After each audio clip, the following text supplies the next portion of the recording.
for being late. But I was going to do it at 6 o'clock, and then we ate dinner earlier than we thought. So, hi. Hello. Hi. Hello, Kevin, Sherry, farm wife, Deborah, Janae. Let's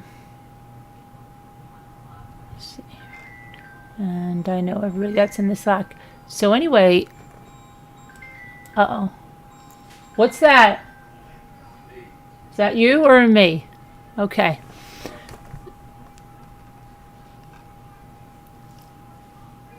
Let me make sure that you guys can hear because... Hi, Fozzie. I haven't seen you in a long time. Wow. Yeah. Well, it was really bizarre because if I hadn't have had the trial on with the seal, just sitting there, it seemed like they didn't even announce the verdict because we had court TV on in the other room and there was no announcement. And then the judge started up again and I thought, okay, well, they're going to dismiss for the end of the day or something. And then I'm like, wait a minute, this is the verdict. It was the strangest thing. I haven't seen anything like that in any other trial. Usually there's like some notice coming through and I'm glad that I kept it on. Hi, Shalema. And then the other weird thing was Charlie Adelson took forever to get into the courtroom. And when he did, his tie was off. He was handcuffed in the front. He's never handcuffed.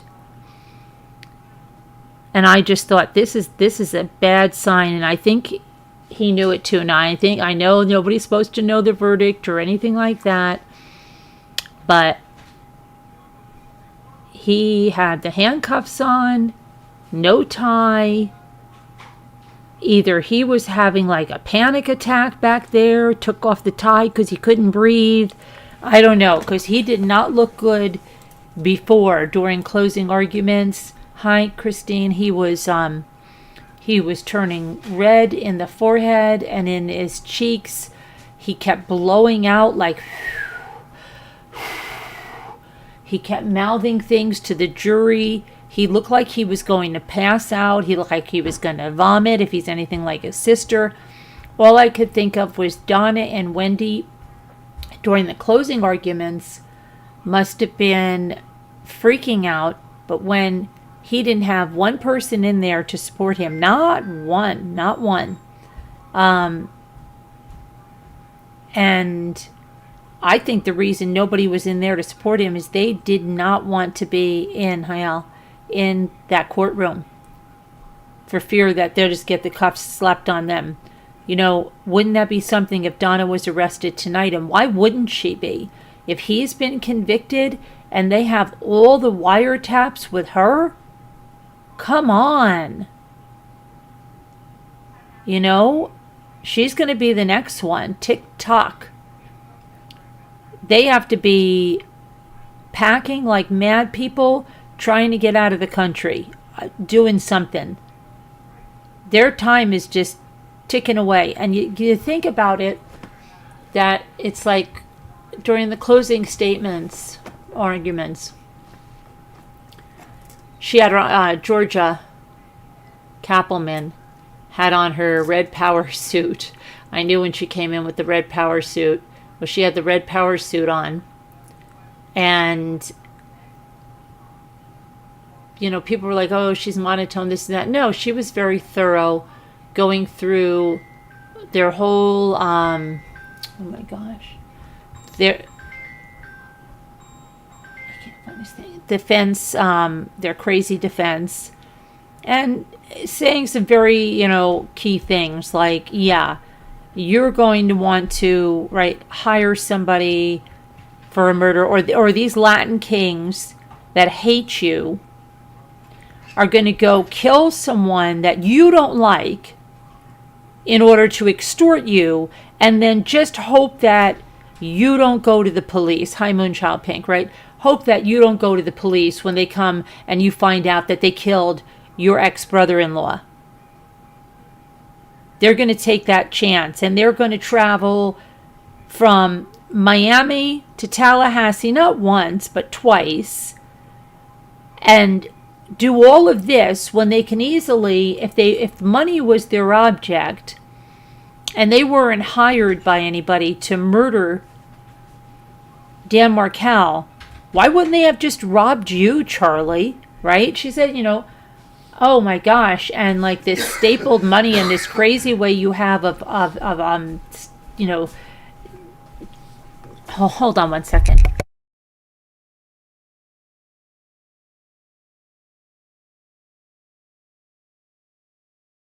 So this crazy way you have a stapling your money, and how you pay this is just, right, this is some extortion scheme. It's the whole thing is crazy. And then you don't like this guy, but then you're, getting back together with this girlfriend that just happens to be his baby's mama.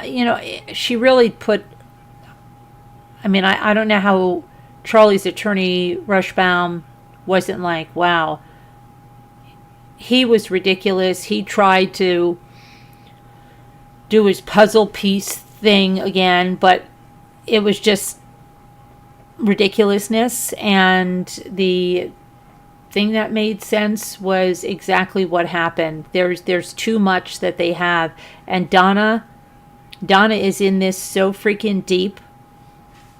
Okay, she's got to be arrested next. And I think there was something really telling when Georgia Kappelman, the prosecutor, put up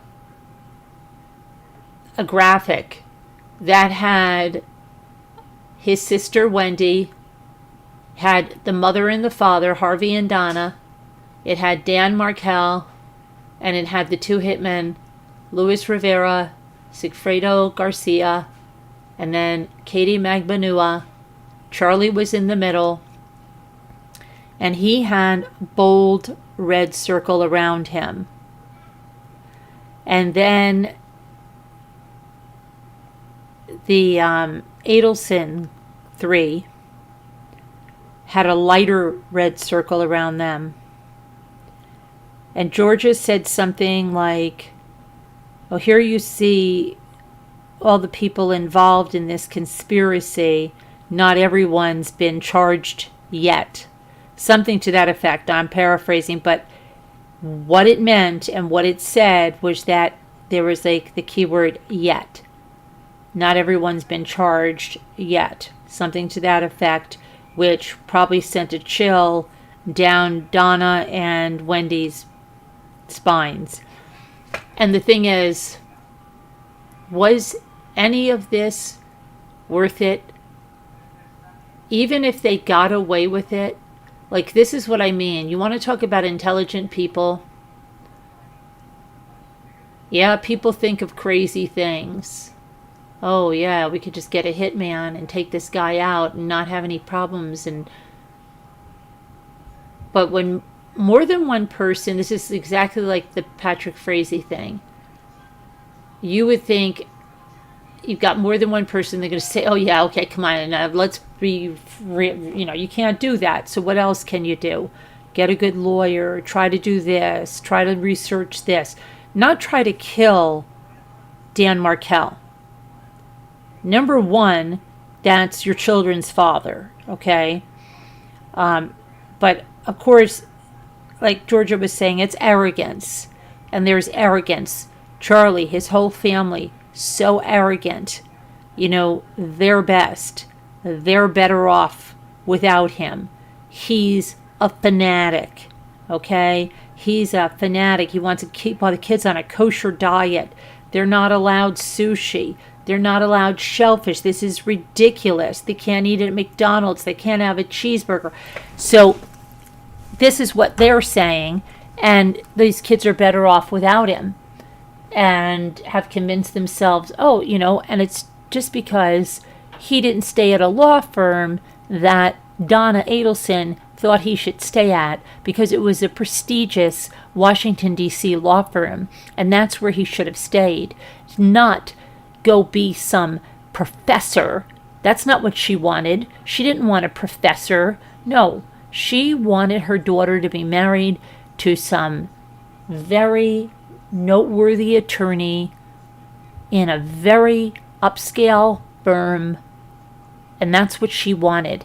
And when this guy, I guess she feels, misled her, and then you're going to go teach at in a town like Tallahassee? Oh my gosh. Horrendous, right? So she was meddling in every aspect of her kids' lives. Wendi could not think for herself, and Donna Adelson had to be the mother that did her daughter's homework. I'm surprised. She probably, during college and law school, did all of Wendy's work, because Wendi didn't even understand contempt of court and what are the penalties for contempt of court.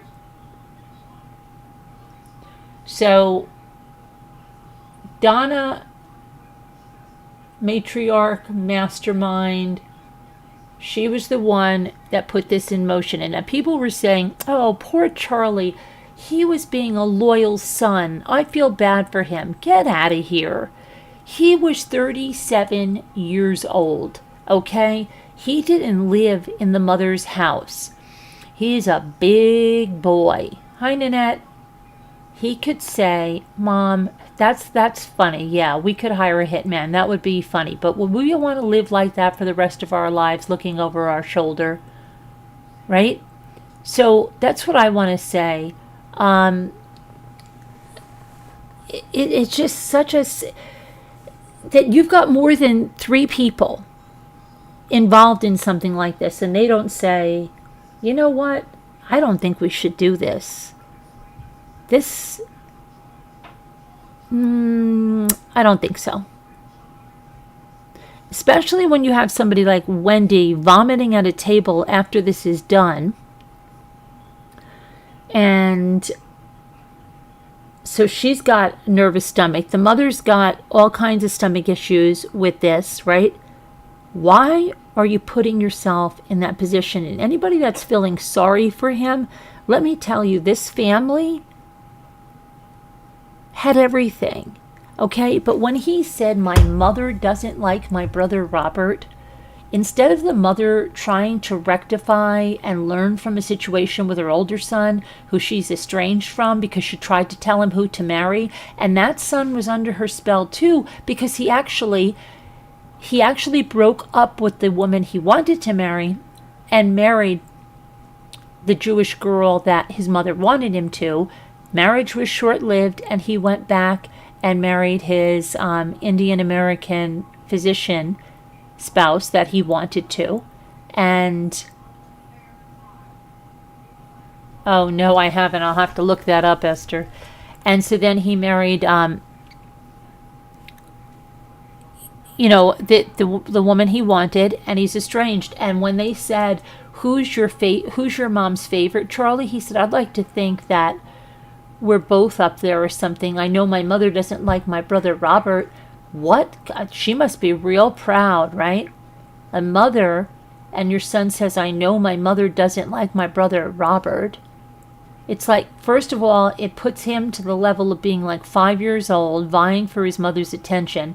But second of all, to even utter those words as a man who's, 47 years old now, 46 years old, to utter those words at this age, I know my mother, and a father to boot, because he's a father now too, and I don't know how that came about. That's another thing, because he fought the paternity of it. And it's with Dave's, the guy they wanted Wendi to marry, who she didn't marry, nanny. But he was a meddler just like that. So somebody was saying, oh, I feel so sorry because he was just trying to be a loyal son. I don't care how loyal of a son you are. Murder is murder, okay? If you were such a loyal son, you would say, Mom, okay, we can't do this. This is murder, Mom. This is murder. We're not doing it, okay? We'll fight it legally. I'll get her the best lawyer money can buy, okay? But why would you say, all right, yeah, I'll go, yeah, let me get one of my girlfriends and she'll hook me up with her baby daddy and one of the Latin kings guys, and we'll see if we can't erase this problem. So that's crazy, number one. Number two is, look how many lives they've screwed up. She can't stop meddling in her kids' lives. Yeah, Judy. Hi, Judy. He looked surprised. He looked like he was going to pass out. And they never put him in handcuffs. And his tie was off. I think he was... We can load in the car right over there. Yeah, right over there, right. It's so crazy. And then, was it worth it? Here's the thing, okay? Let's look at what their lives have been like since this murder, right? So, they decide to go through with this plot. Now, we know they're all guilty. Donna's guilty. Wendi knew. There's people that out there on the internet, I don't know if you've seen them, they're lobbying for Wendi. Oh, she didn't know. She didn't know. Poor Wendi. Poor Wendi. No, she's not poor Wendi. She knew. She knew. Donna knew. Harvey knew. They all knew. Okay? You've got Sigfrido that's been put away. And this is the thing. Are they going to sing now? Is Wendi going to take some kind of a deal? Because she's going to be put away for life, and so is Mama Bear. Is the prosecution going to offer them a deal right now? And say, you want to go away for 19 years? You want to go away for only 12 years? I don't know. But they offered a deal to Luis Rivera.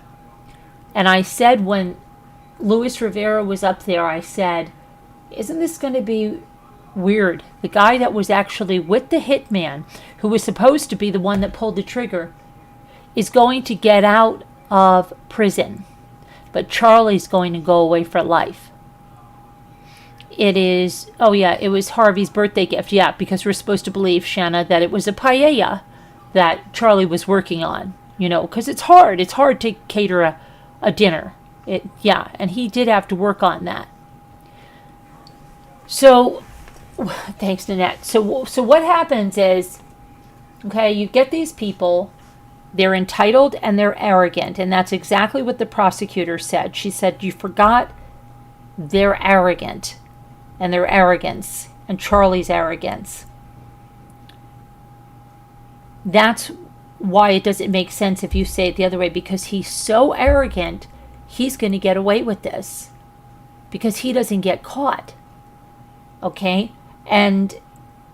But look at the whole thing. Okay? So they get Dan killed on July 18th of 2014. Wendi is in an interview with the police, which is going to grate on Charlie too, and the prosecutor tried to explain how Wendi threw her family under that bus in that interview. But she also, you can get a feel of her character, she threw her ex-boyfriend, who she had just broken up with, under the bus too. And it almost appears that one of the things that they wanted to do was to try to frame that guy for the murder. So he is very lucky, because I think he was going to be framed for that murder. And that's why I think she didn't mind telling him that my brother really looked into hiring a hitman, because she thought he's going to be framed for the murder anyway and he's going to go away. But anyway, thankfully he got out of that. But you have Wendi that's vomiting at a table after this, and the mother that's having, Charlie's words, she can't sleep and she has diarrhea all night. It doesn't sound like it's a great life, right? I don't know what they expected. Did they expect that they're going to kill Dan Markel, and then she's going to move down to Miami, and everybody's going to be hunky-dory. They didn't think that, wait a minute, what if this comes back to us?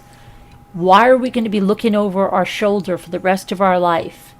Okay, and then did they think because it took almost 2 years to get back to them that they were scot-free? Like during that time frame, were they sleeping like babies? I don't think so. Not from what we hear. Charlie's sleeping with a gun. He's frantic, right? So what did this really buy them? Did it buy them any peace of mind? Yeah, they got the kids down there, and she changed the kids' names. And she took them away from the grandparents. But was it a good life? No. They were all distraught. If you'd ask them again, would you do this again? It's scary. Some of them say, yeah, but I'll just do it better. I know how to do it better now. But what is Wendy's life now? Wendy's life, when her brother got arrested, what do you think it's been like since Sigfrido got arrested? Any of them? Since Sigfrido got arrested, they're probably like raw nerves times 1 million. And then Katie Magbanua gets arrested, has a trial, is put away for life. So is Sigfrido. And then Charlie is. Now, what do you think Wendi and Donna are doing now? Every day they'll be looking over their shoulder.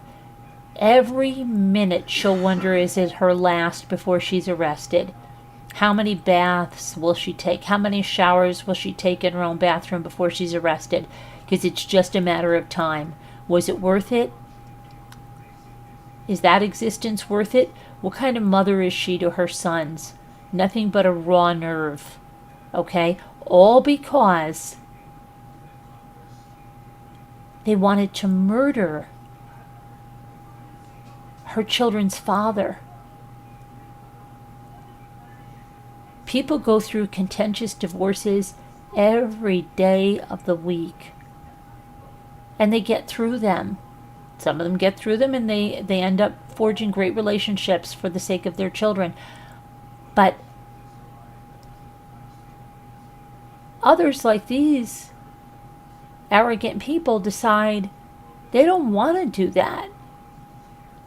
And they have power and they have money and they have supposed intelligence, but yet with all that intelligence, none of them thought, like, we can't do this. No, that's a pipe dream. We can't do that. Yeah, that's just a silly, goofy thought. We're not going to kill him. We're not going to kill him. Nobody gets away with murder. That's crazy. We shouldn't kill him. Even if we got away with it, it'll haunt us, right? What about their morals? What about, all of that? They're just good with, even if they got away with it, that they killed the grandchildren, the nephew's father? Let's say they got away with it. Let's say there wasn't a trace.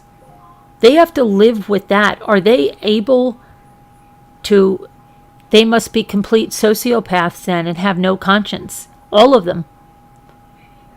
That they can just go and live a great life without even having any thought or any guilt as to what they did. Right?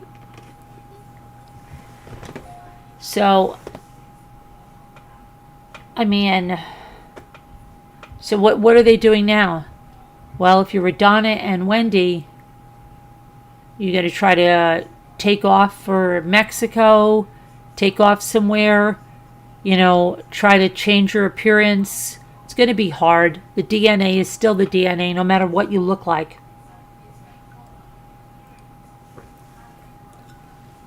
Is it going to be just take me in, let me have my trial and find out, like it's just the waiting is the hardest part? No matter what, they're living in a living hell. And look what happened. They went from what many people would think was a great life. Well, the father lost a bunch of money in the 90s, right? And it looks like they were probably a little, I think the father lost it. I have to look into more about how his father lost the money, but they probably thought, oh, gosh, you're stupid. You lost that money, whatever. And they had to build it back up again into the Adelson Institute. And so they had this money, and he's stapling, his $1,000 together and thinking like, okay, well, we made it through that. We've made back the money. Dad's got a good practice. I'm traveling around as a periodontist. Wendi is going to get a good job down here. We got, and now look.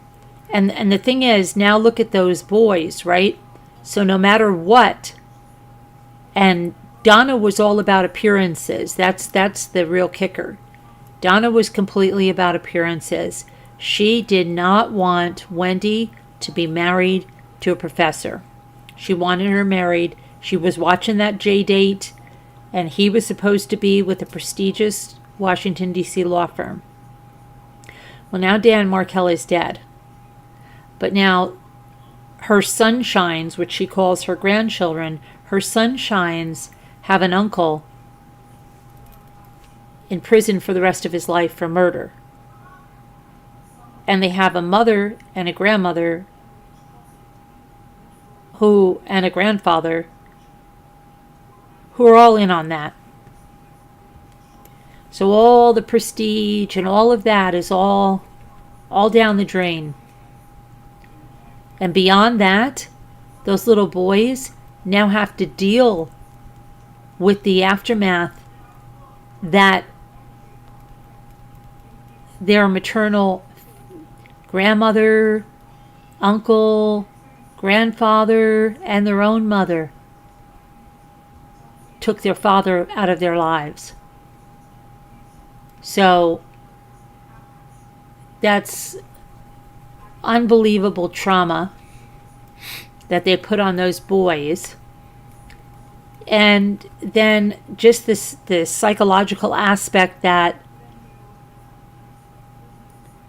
they're genetically connected to this family of murderers. That's what they are. They're a family of murderers.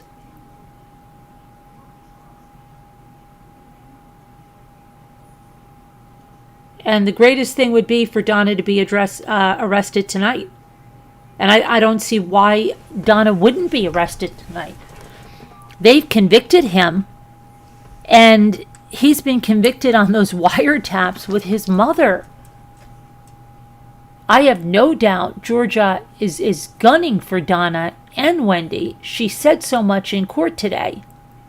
I'm going to take a poll here. Let me see.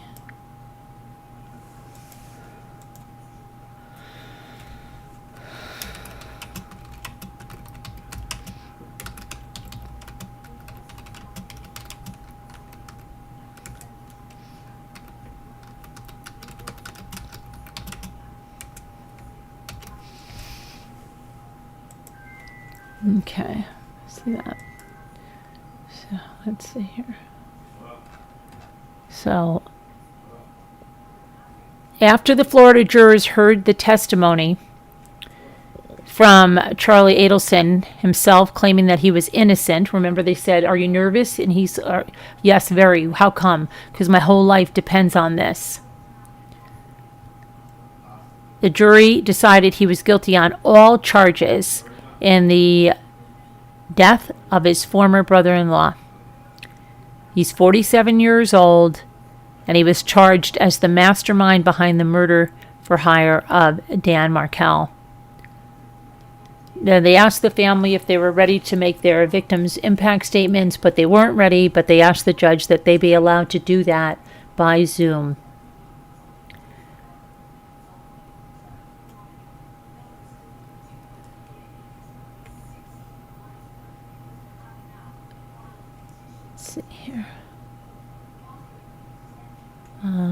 And he's going to be sentenced on December 12th or the 14th. I think it's the 12th.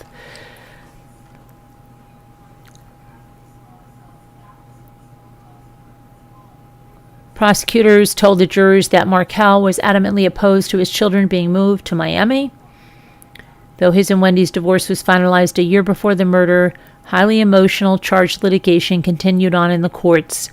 In looking for who might have a motive to kill Dan Markel, police and investigators learned that Markel was entangled in a very nasty divorce with his ex-wife, who is the defendant's sister, and her name is Wendi Adelson. That's what was said during opening statements. During closing, Georgia Kappelman advanced the argument that Adelson's testimony about being extorted almost immediately after Dan Markel's murder was really unreasonable. And I quote her as saying, "These two dudes, with no connection at all to Dan Markel, and without 2 nickels to rub together, rented a car and paid for gas to come to Tallahassee and stay at a hotel twice in order to kill someone the defendant hated. To harm him? And for what? To get money? Maybe he just turns them in for murder. Why not just kill and rob him if what you're after is money and there's no hired hit? Why not just kill and rob him if your motive is we hate him?"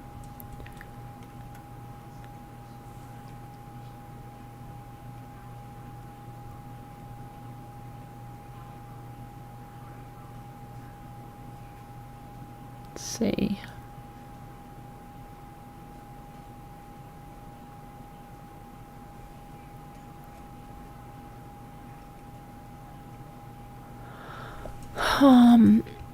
Prosecutor also mocked Charlie Adelson's testimony about a supposed extortion layaway plan, whereby the defendant would continue paying the extortionist $3,000 a month so the rest of the illicit demand would be satisfied. Kappelman said it was strange that Adelson continued to send kissy faces and love texts to Katie Magbanua. And he says she didn't suspect she was involved. What? The prosecutor said with an emphasis during closing. Under previous questioning by his defense lawyer, Daniel Rashbaum, Charlie acknowledged that he did discuss the $1 million offer with Catherine Magbanua and that he had the cash to make it happen without getting a loan. During the testimony, Rashbaum also asked Charlie about the complete joke that he repeatedly told about buying a TV as a divorce present for Wendi Adelson because it was cheaper than hiring a hitman for his sister.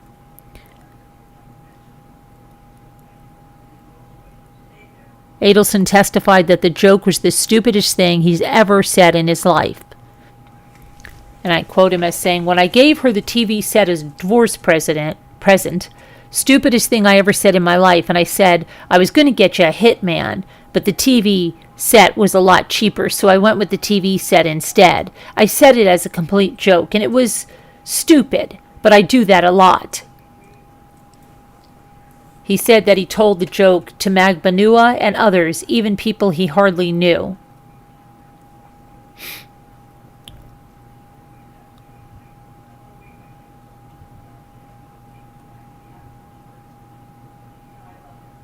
Rashbaum asked the jury to end the nightmare and send Adelson home, saying he didn't do it, he didn't conspire to do it, he didn't solicit. Instead, the jury found Charlie Adelson guilty on all counts.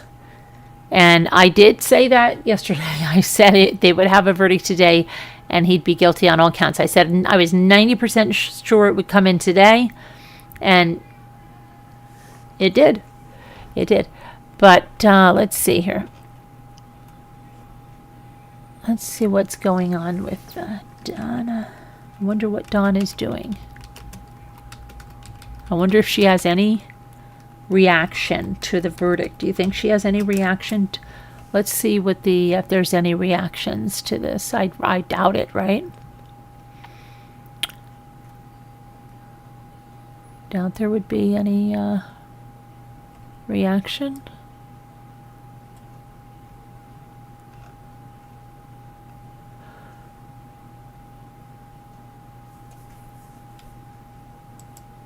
Let's see.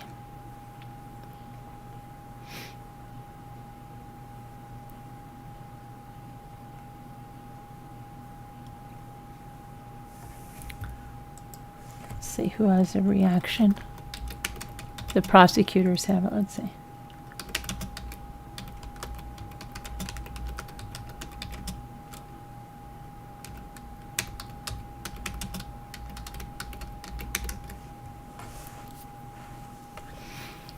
Let's see.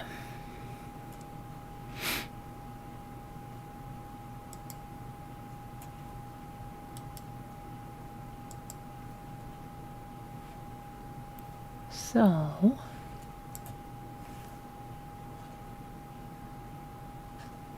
they deliberated the jury a little more than 3 hours.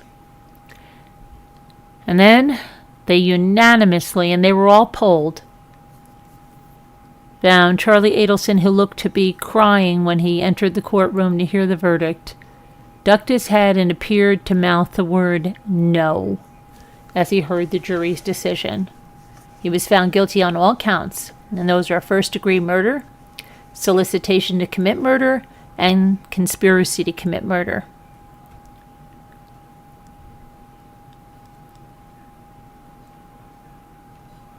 And let's remember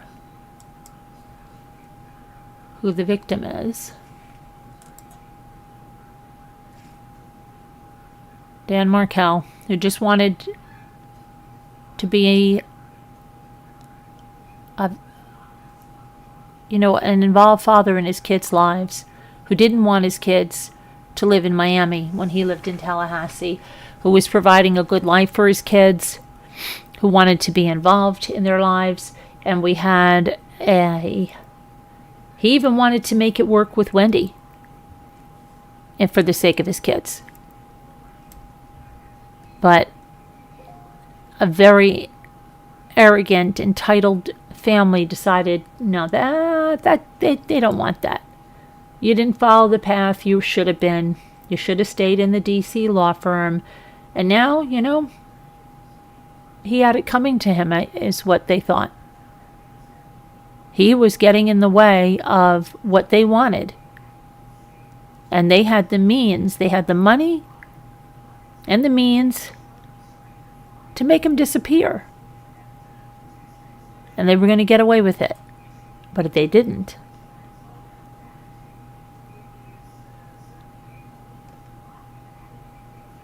So those people that were saying, oh, poor Charlie, he was just trying to be a loyal son. No. If he was a loyal son, if he was a good son, he'd tell his mother, Mom, murder. No, we're not doing that. You're not going to have your life and everybody else's life upended because you have to get on. You have to move on with your life. Like I said, I'll hire you if she needs money for a better lawyer, blah, blah, blah, blah, blah. Murder's not the answer, Mom. That's a loyal son, okay? Not one that says, yeah, let me get it. I'll make it happen. I know some people. I know a guy. No, that's not.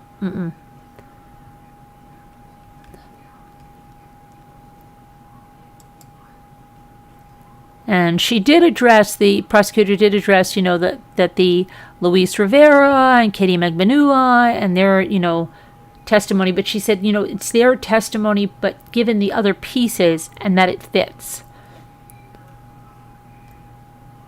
And the extortion story did not ring true.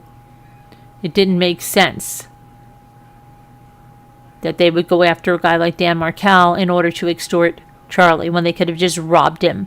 Especially if Katie Magbanua was working with them and knew all that money was in the safe. Why wouldn't they have just robbed Charlie? So it didn't make sense. It did not make sense.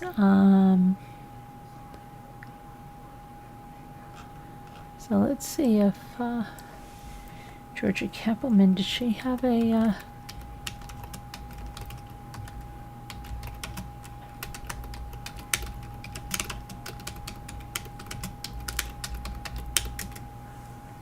let's see.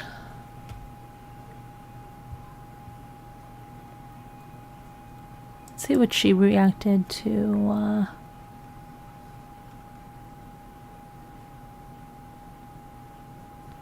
okay, well, when Katie Magbanua was found guilty, Georgia Kappelman said she has no words to express how happy prosecutors are to have a resolution that does justice on this case.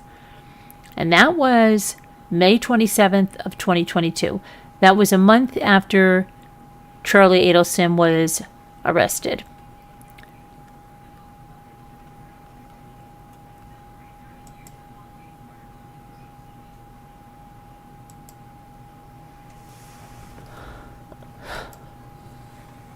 See here. Oh, Dan Markel's family speaks. Let me see. They let out a sigh of relief as the court clerk announced Charlie Adelson was found guilty on all charges.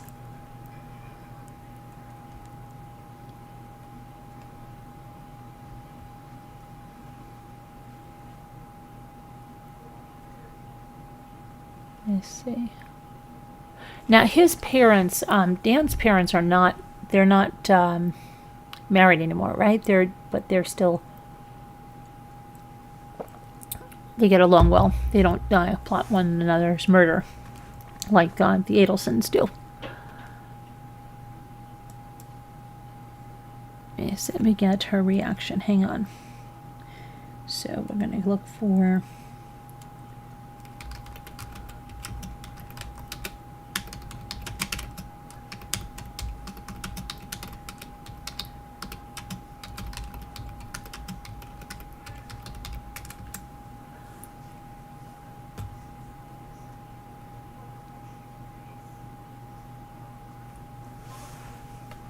I'll go over this again tonight, and I'll also go over the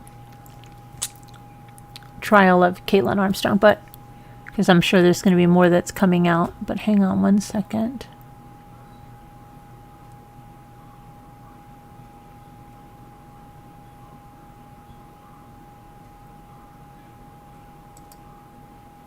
I want to look at this.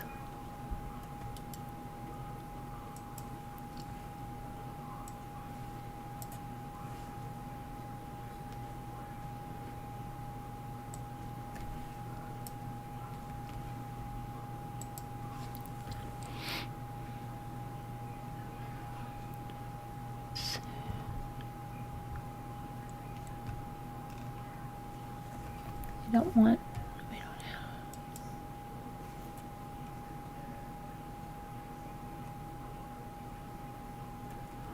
Okay, let me go over to.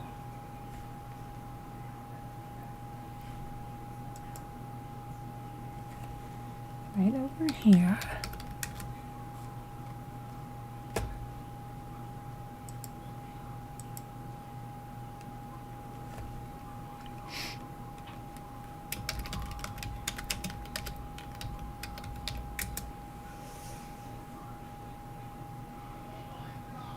Let's see.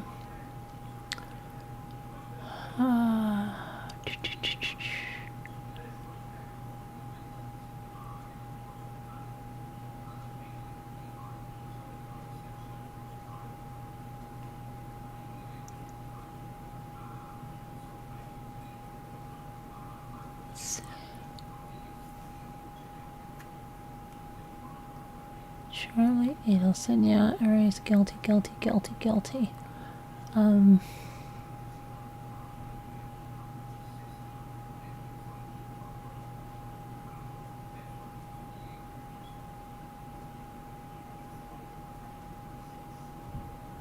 Okay, so here's something. An objection from the defense while Georgia Kappelman is going over the law for conspiracy, and the jurors perk up at the change in the courtroom and sidebar. In jury selection, one of the jurors on the panel asked if the conspirator who was not there had to be charged the same as the triggerman or just could be charged the same. And it says the defendant had a conscious intent that the criminal act be done, and the defendant did some act or some word which was intended to and which did incite, cause, encourage, assist, or advise the other persons or persons to actually commit the crime. To be a principal under either theory, the defendant does not have to be present when the crime is committed. So that is relevant to all of the Adelsons.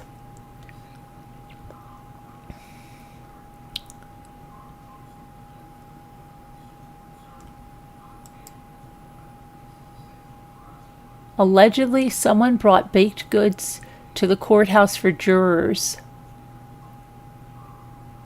If there is a red velvet cake and no one brought enough to share, contempt powers will be exercised, said the Leon County Circuit Judge Stephen Everett, joking with the jurors.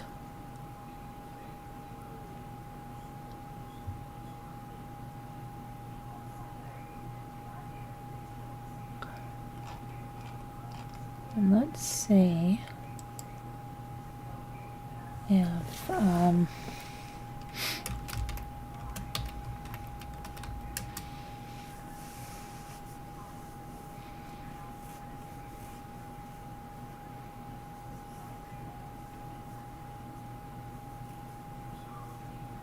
he thought he was untouchable, Georgia Kappelman said during her closing arguments.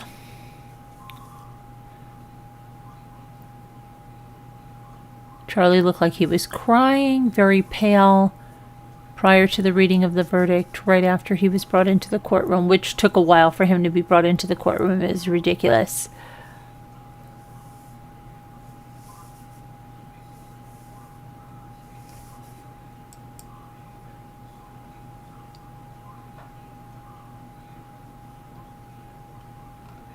You know, in case you need to remember, this is some of Donna Adelson's emails. She would outline a plan of action. It actually says that in the email. Please read, very important, plan of action. Number 1, bullet point. Take photos of the boys, dress nicely, standing at the front door or by the sign of a Tallahassee church. Then change your Facebook status photo to this one so everyone will see this. Perhaps a line under the photos with "New beginnings in Tallahassee" might be nice. Within minutes, Jibbers, that's how she referred to. Well, that's one of the nicer ways that she referred to. She had a lot of other worse names to call Dan Markel. Should either see this or will be getting calls from his friends or acquaintances about this. How happy do you think he will be? 2. Make arrangements to get the boys caught up with a private tutor, a teenage Catholic church member who will come to the house to teach the young men about Jesus. If you don't have time to arrange for this to happen, I will happily do it for you. She or he will serve as a good babysitter. That's just part of the email that she had there. But that's the total meddling that she had. And then they showed text messages from Charlie Adelson to Catherine Magbanua, and she said, "And if she ever gives you hell, you know who to call to set her straight." And Charlie Adelson says, "I love you. It makes me feel good that you care about me. I'm very lucky to have you as a part of my life." And they're like, yeah, that's how he's going to feel about someone extorting him. God bless you. I'll always care about you. And then she says a slur, "for life." Okay. And then let's see here.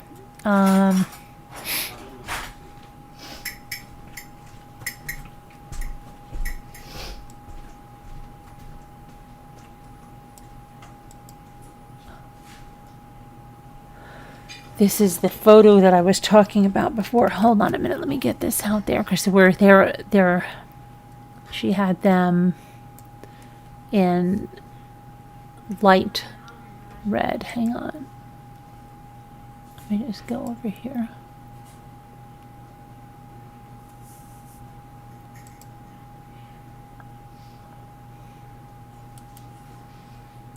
Okay. Let me just make this a little larger.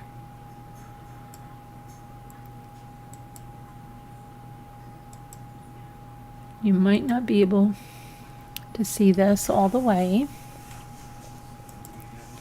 I mean, I'll show you what I mean. But they read, you see, she had these and she's like, these were the people involved. Some of them have not been, and I told you, paraphrasing, have been, dealt with accordingly yet. And I think I said during a chat, she reminds me of Nancy Kerrigan here, and all I could think of was when Nancy got hit, and she goes, "Why?" I could hear, Wendy, "Why?" Because she thought you were better than everybody else, and you thought, she reminds me of the Stampin' Up lady. It's the same kind of sick entitlement. Sociopaths have to be no conscience. How could anyone ever live with themselves after killing, especially the father of her kids? It just sick.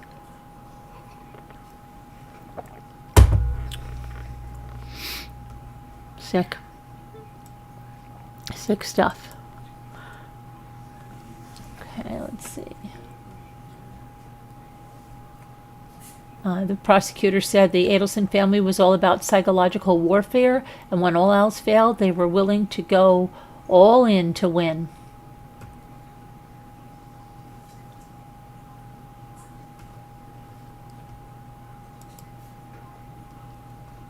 To win? Is this winning? Is this winning for your family? Is your family winning? I don't think so. I don't think so.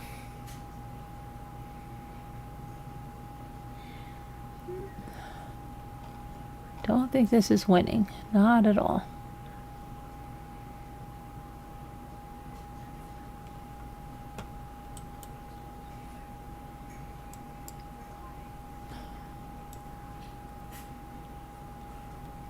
That's a sign,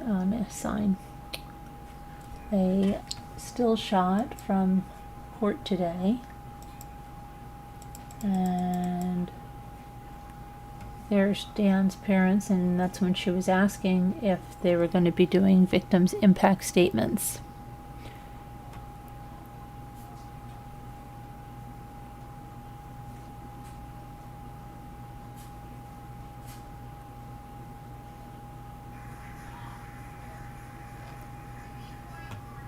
Let me see here.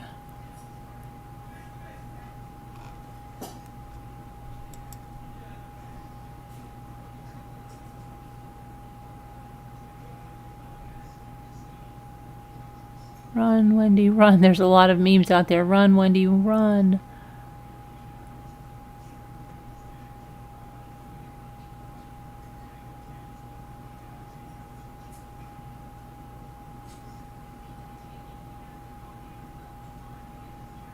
Let's see.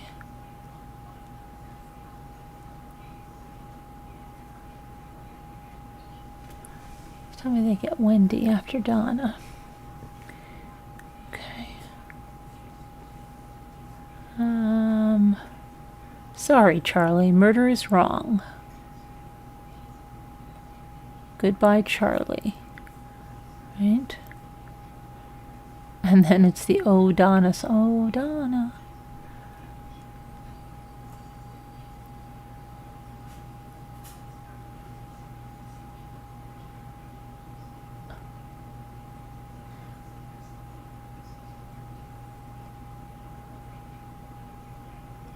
Let's see here. There's a lot of so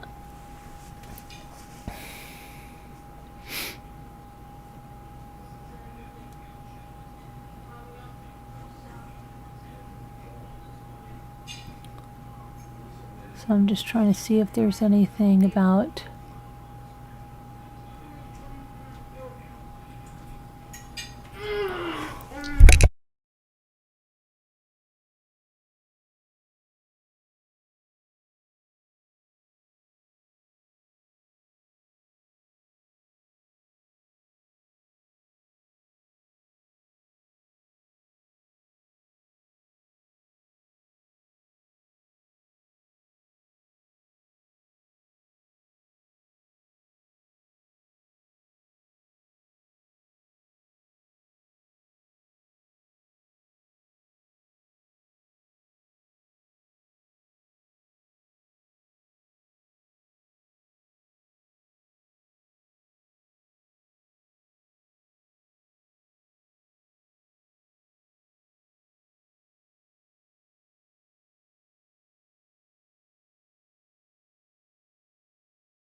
hope I'm...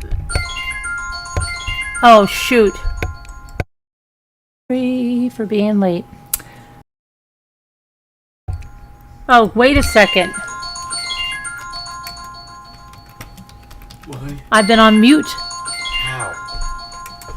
I don't know. Can you please answer that? Just tell her I've got it. Can you hear me now? Can you hear me now? When did the sound go out? Oh, gosh, I really need... When did the sound go out? Can you hear me now? Oh, my gosh. No, honey.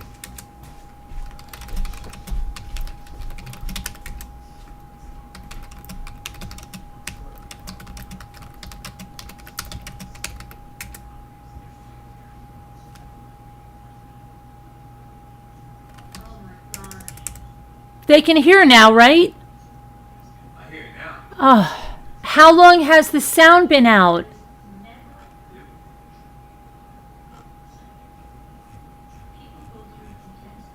How long was it out?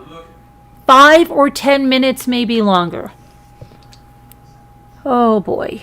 So you didn't hear me read any of the police incident report? Okay, I just want to know where to go back, because the police incident report, did you hear me read any of that?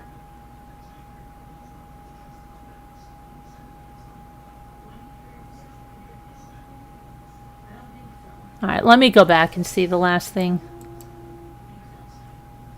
That's who.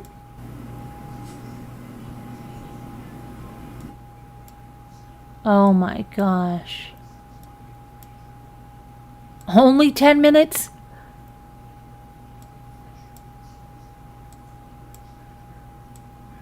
Maybe 10 minutes ago, honey. Oh my gosh. Charlie Adelson was... I'll be 10 minutes. The Adelsons. Let me see. From Oregon here, and all I could think... Let me see. There's a lot of... Okay, so let me go back. So there was a police incident report, okay? If you want to see about Charlie, there was an incident report put out here by Justice Verdan. And okay, there's an excerpt here. It says, I later spoke to a Steve who called the tip line with information relevant to this investigation. Steve provided background information on Charlie Adelson, Wendy's brother. According to Steve, Charlie is very manipulative, conniving, and capable of murder or murder for hire. Charlie has made a life of getting even with people, but in very stealthy manners that leave little trace back to him. Steve later provided information that Charlie paid for 2 Fort Lauderdale police officers to fake evict someone from their own business. Charlie also owns guns, to include a short black revolver. Steve has seen Charlie possess this gun on prior occasions. I later spoke to Steve again, who explained it was him who had been evicted by the paid-off police officers. He explained that Charlie had bought into Steve's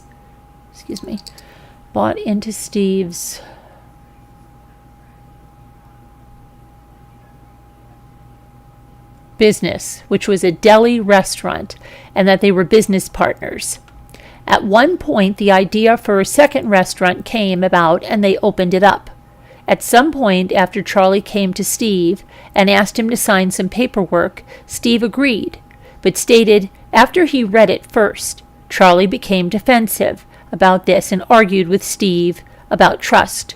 Steve never signed the paperwork, and later that day was visited at his home by 2 Fort Lauderdale police officers who basically gave him a fake eviction from his own business and trespass warning. Steve was able to figure out the ruse and get the names of the police officers, but he was not willing to take it up with the Fort Lauderdale Police Department or any other authority. Steve was not willing to provide those names either. Later, I spoke to Clark, who explained he is the father of Steve. Clark provided additional information on the Adelson family. He stated that he and Harvey Adelson were the best of friends. Both were periodontists in the South Florida area. Clark also helped start up the dental school at Nova Southeastern. As a favor for Harvey, Clark was able to get Charlie in the school, even at the disagreement with other faculty members. As Charlie progressed in school, he was failing and was not doing his required work in his classes. When Clark brought this up to Charlie, Charlie got defensive and then accused Clark of sexually harassing him while at school. Clark was able to disprove the allegations, but this severed the friendship between him and Harvey. Clark explained that Harvey was somehow able to use his influence on the Nova board to include a local judge in Broward County to get Charlie passed through with a degree. Clark explained that Charlie did not meet 25% of his requirements to earn his degree, and amongst the allegations, he was somehow just given a degree and has been practicing periodontics with his father ever since. Clark explained that Charlie is manipulative and a pathological liar. Clark explained that all this has occurred around 2006, and that in 2008, he and Harvey had a chance encounter while on vacation. He stated that once Harvey saw him, he immediately approached him and got within inches of his face, and they were nearly touching. Clark stated that Harvey wanted to fight him right there on the vacation, but Clark was able to walk away with the encounter. But beforehand, Harvey made a statement to the effect of, "No one ever messes with my children." Clark stated that he'd known Harvey for over 30 years, and he grew up with him, going on vacations, parties, business ventures, and he was very friendly and thoughtful, but he saw nothing but hate and was prepared to do violence despite their history on the word of his son.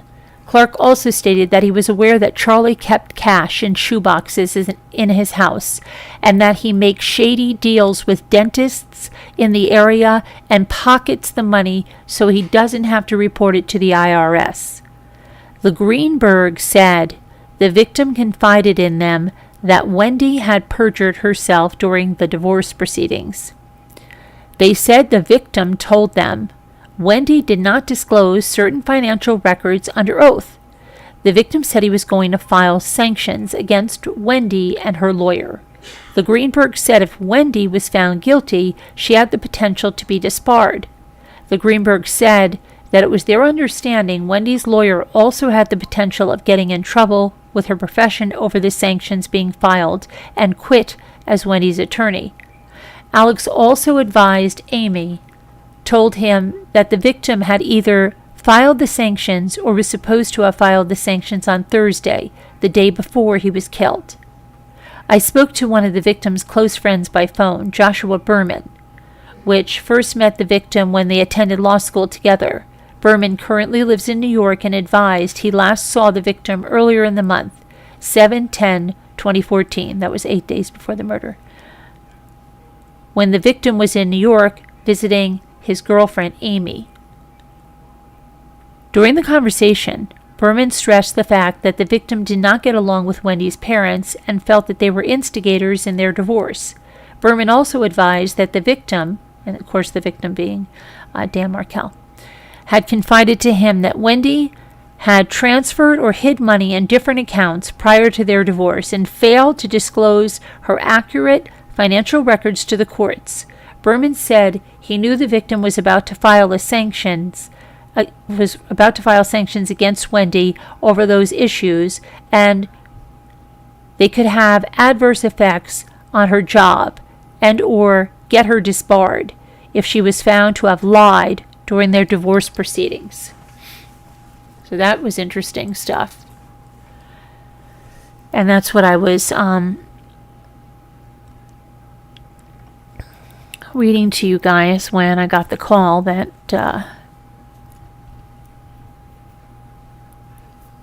I was on mute or something, or you couldn't hear me. I wasn't on mute. My microphone was just giving me problems. Let's see.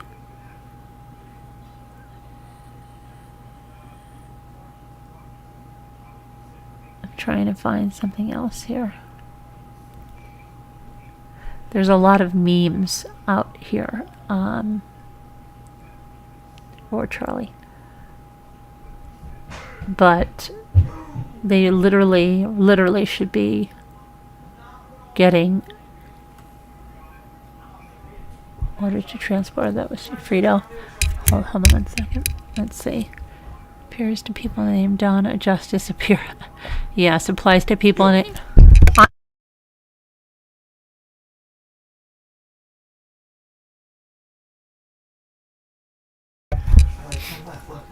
No, there's another whole thing of cookies. Can you guys still hear me? I want to just make sure. Let me see. Where do I have the live? I just want to make sure because I'm not going to go on and then find out 10 minutes later you can't hear me. So let me go over here. Can you hear me still? I just want to see if you can still hear me. Can you still hear me? Hi, Justina. Hi, Teresa. Hi, Lisa Nagel. Hi, 61. Hi, Bucky. I'm in top chat, not in live chat. So 84% of you say that Donna Adelson will be arrested soon. I agree too. I can't vote in my own polls though. You hear? Okay, good. I just want to make sure because I don't want to have another repeat. Okay. Now, let me go back to see here. Harvey.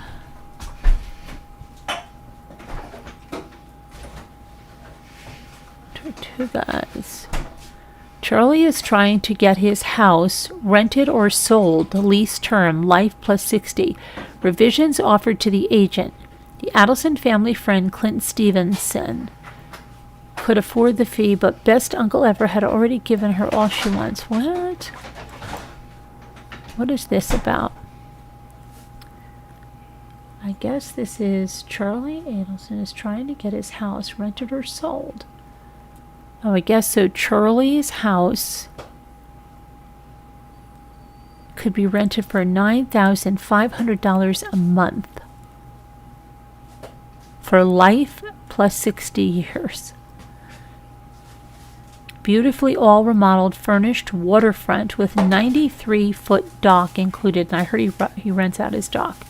Tri-level home with great entertaining space.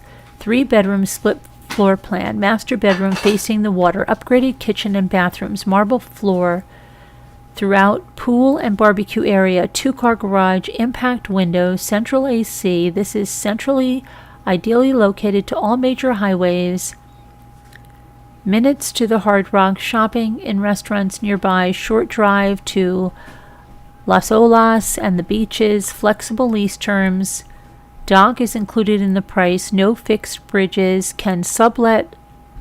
Okay, let's see here. Let me try that. 2613 Tortugas Lane.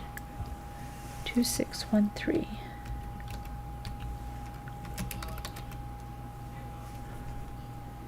Tortugas Lane. Let's take a look. Okay, this is apparently Charlie's house. Come on, get over there.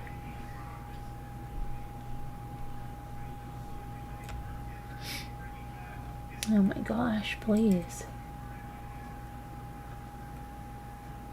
It's not like...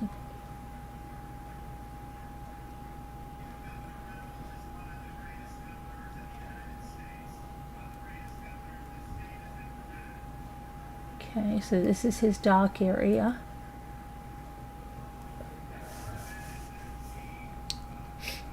Very mid-century Brady Bunch-esque.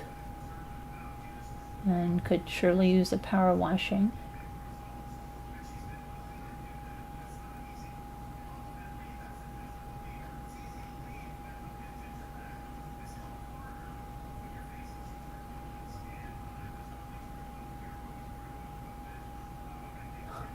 That looks like a chest freeze her in there, doesn't it, under the TV?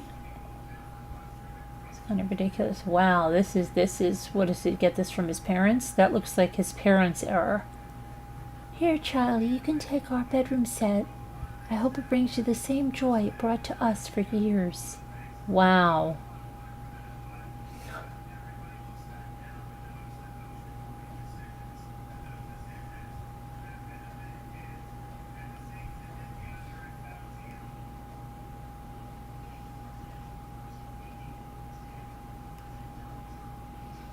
Wow.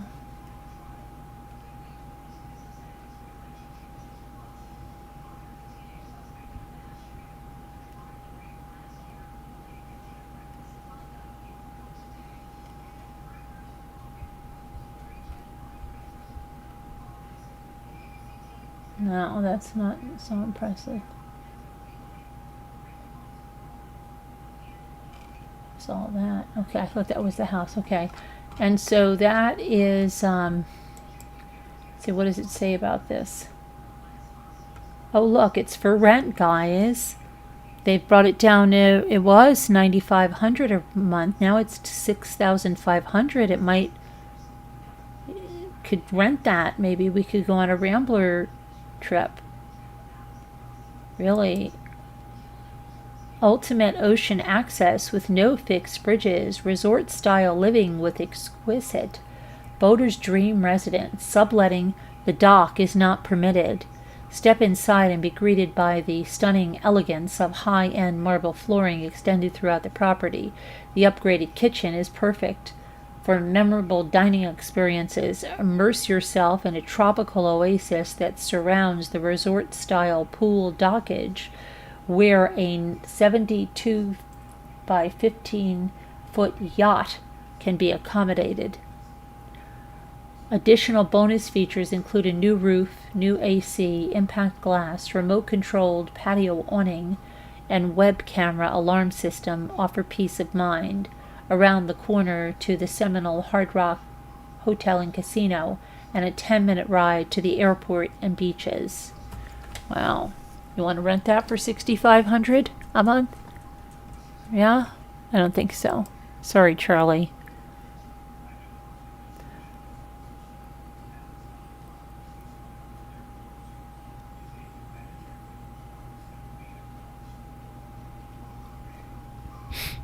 Let's see.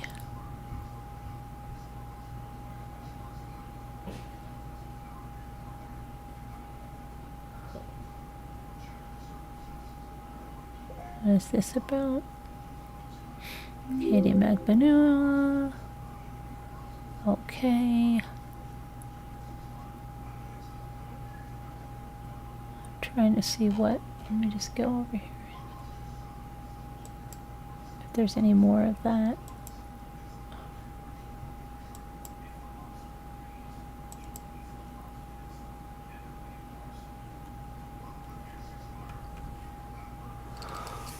Okay, let me see.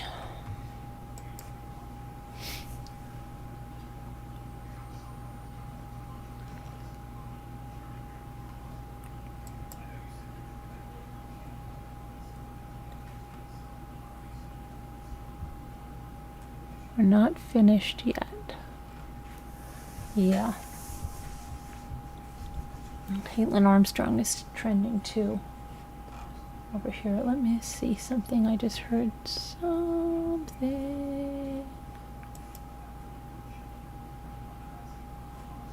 Okay, so let me see. Not stunning, right, Lisa? Hi, Linda Wolf. How are you? Okay, hi, 61. We'll see you in a little bit. All right, so let me look at something else. I want to check out this other site that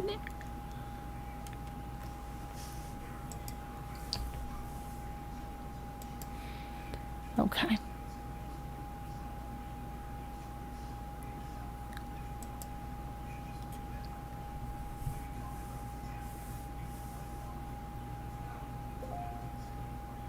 Appears to be an incident.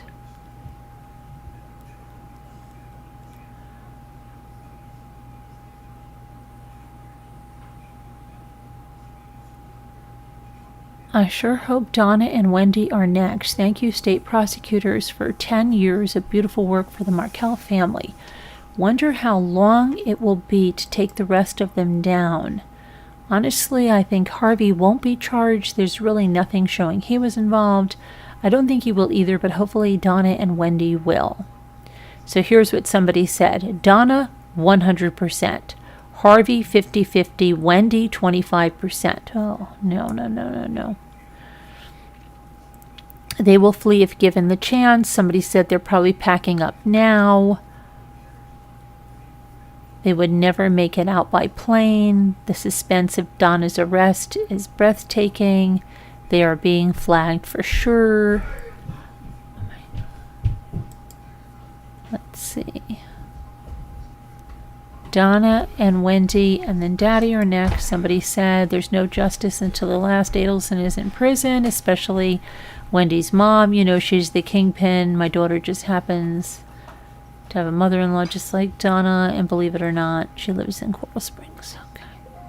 Narcissistic family dysfunction is a toxic dance. Hopefully she gets as far as she's talking about her family. I don't think Charlie will flip on his family. I think he will continue to proclaim his innocence until the day he dies, like Scott Peterson. He doesn't have to flip on his family. It's clear as day they were all involved. I'm not saying he needs to flip to indict Donna or Wendi. I know what you're saying. Doesn't matter. All the evidence that sealed his fate even more implicated his mother, and who can really believe Wendi wasn't involved? I think there is enough for a Donna conviction, maybe some accomplice after the fact, but maybe not enough for Wendi. Just my armchair, not expert opinion. But today is a good day for justice. My dear friend went to school with Dan in Toronto, who sat in front of her.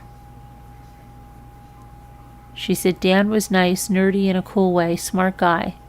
There were a few mean students, but Dan was not one of them. He didn't deserve this. Justice for Dan. Healing to his family and dear hugs for Ruth.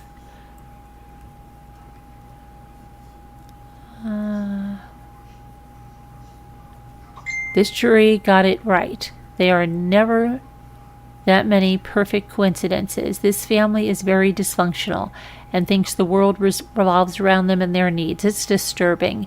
It's no surprise that the oldest son decided to remove himself, and I don't blame him. I hope to see murder charges coming for Donna. I think she is the one behind all of this. The most difficult is to think about how those two boys will handle what their mother and family did, because they couldn't get what they wanted. My heart breaks for the Markels, but at least they are seeing justice. Okay, so there's... So pleased with this verdict, looking forward to Donna and Wendi going down. Dan's sons learning the very difficult truth about Mom and Grandma. My heart goes out to the Markels. It's been a long wait for justice. Okay, let's see here. I hope his sister and mother are next. The dentist's office is right across the street from me.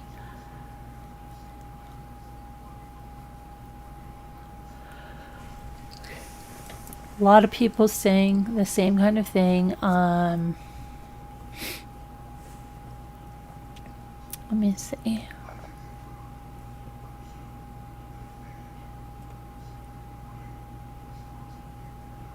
All right, so let me just quickly go in.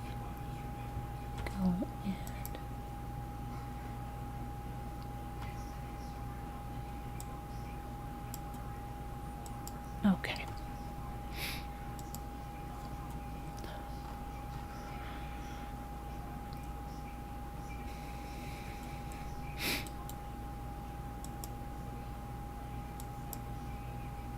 All right, so I want to see if I can get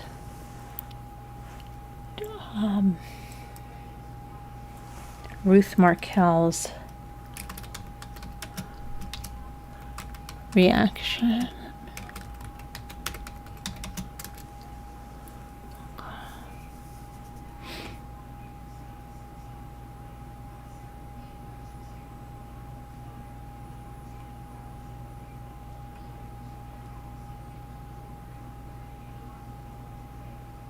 Did they put that out there? Let me see. I think that they would put her statement, transcribe it, right?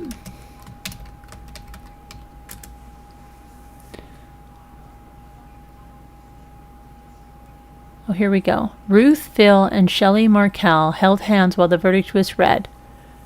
Phil, the father, let out a loud exhale after the reading, while Ruth and Shelley dabbed away tears.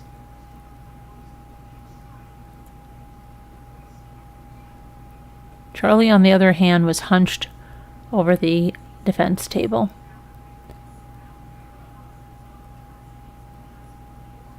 Okay, let me see here.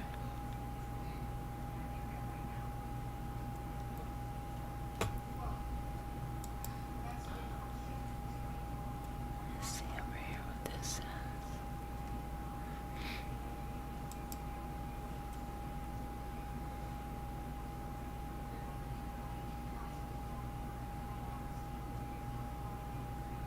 I wish that I could see.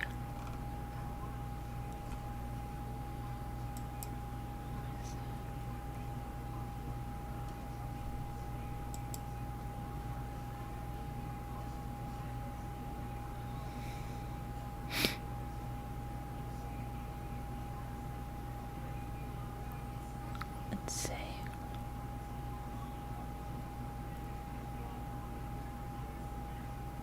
George is doing a wonderful job.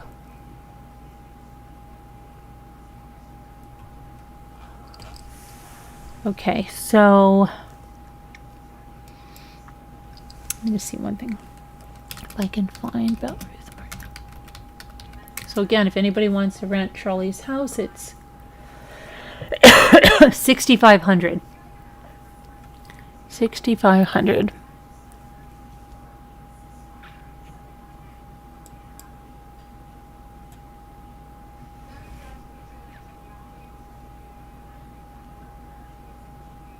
I don't see any big reaction from Donna Adelson, right? Where is Donna Adelson? Do you know Wendy is still on Facebook? Yeah, she is. She's got... Let me see if I can show you her.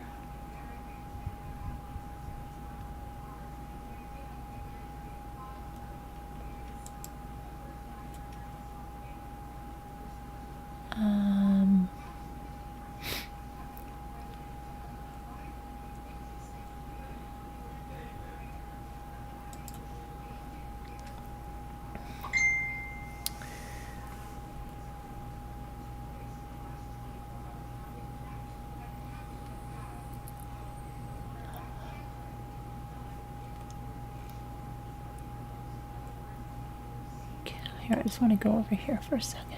See if there is a...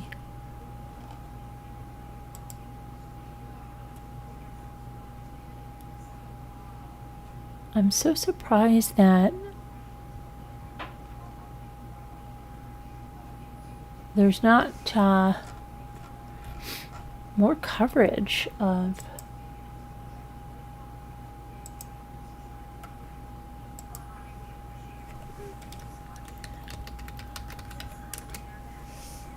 I think after so long there would have been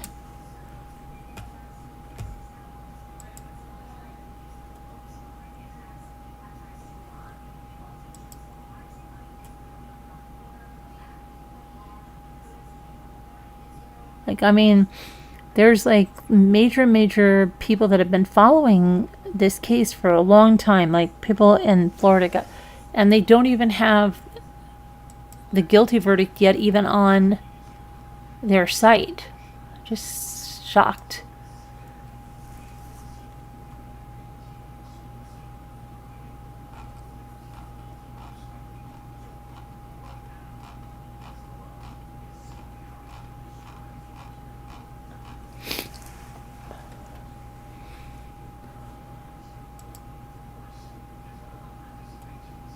Okay, let me just see here. There's 171. All right.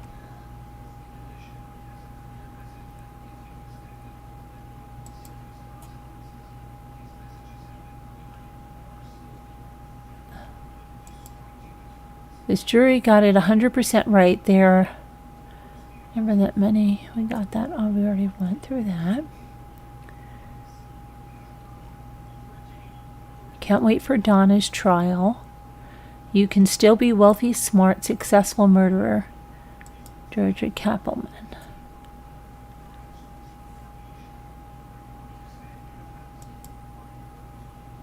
Rest assured, if the state can prosecute the others, they will do so as soon as possible.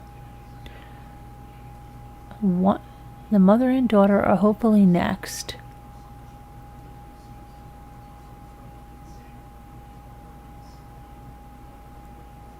So let's see where Donna Adelson.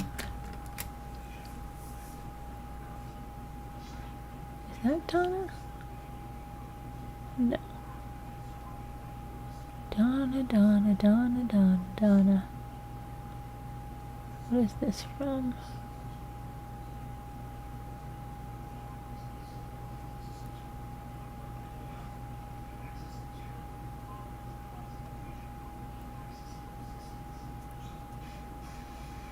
I don't know why they got away with answering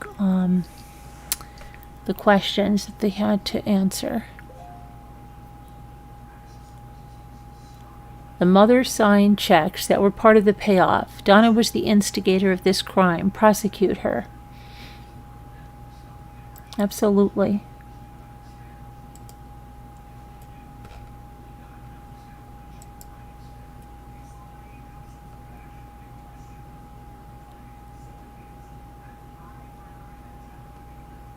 Donna is next. Yeah, let's hope so.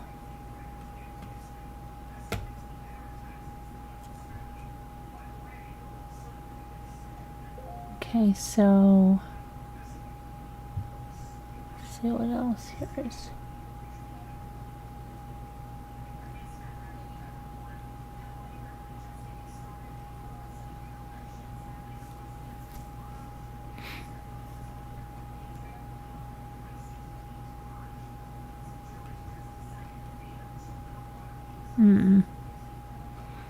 The Maya trial. How long? Oh Lord, how long? Someone said. So someone was saying that. What is this? He's been blinking the entire time. I think he's calm because he's taking Xanax. He's trying to stay alert with the blinking. Okay. Where is that mother, Donna, not supporting your son? That's taking the fall for you. Pathetic. She's a true narcissist. Someone said, yeah, I'm surprised. She's beyond a narcissist. I really think she was scared to show up in court. That she thought she did get her. I don't know.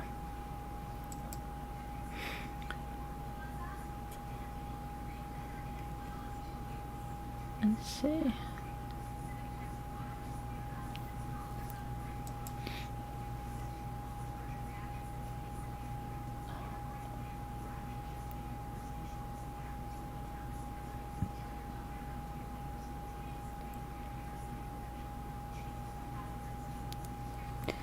I don't know. She would just, so I don't see, I did see Wendi, and Wendi is posted something about when she was on some freaking quiz show or something.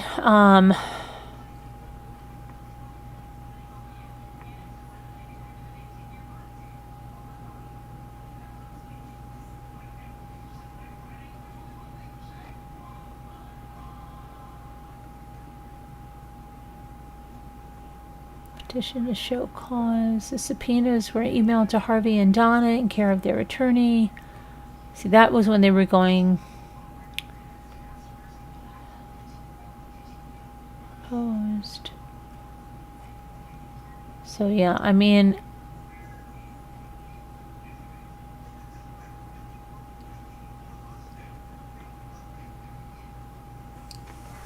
so let me see something. Let me see if there's anything else, and then otherwise, I guess.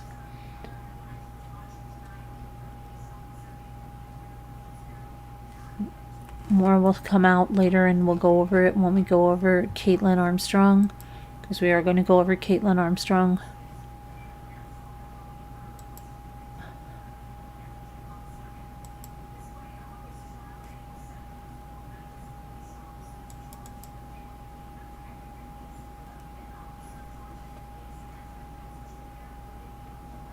Did you get this? It's Goodbye Charlie. It's that song, Goodbye Charlie. And then this was Oh Donna, Oh Donna. I was trying to be clever.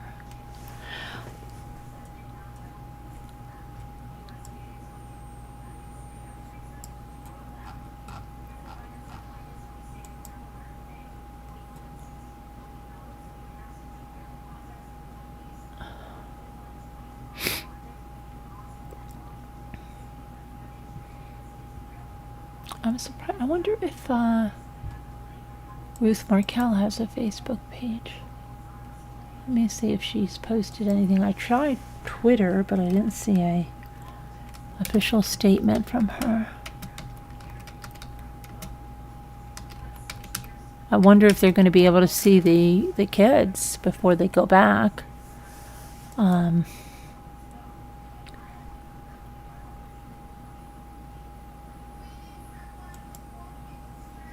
Yes. Okay, so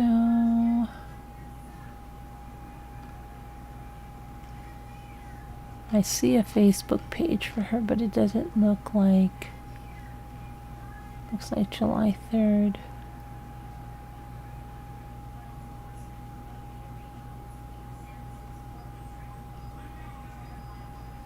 I know she doesn't say much except for check out this article, check out this article, check out this article.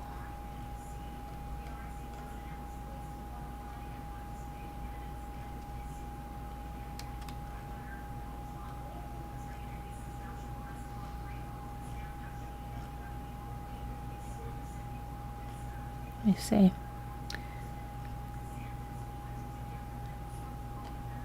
As you know, my birthday falls between Dan's and my grandson Lincoln, sadly. Okay, that was before she was able to see her grandkids, and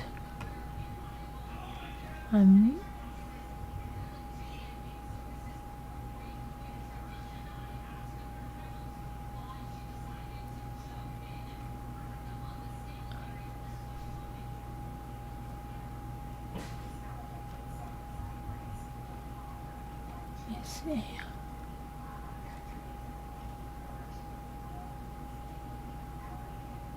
Yeah,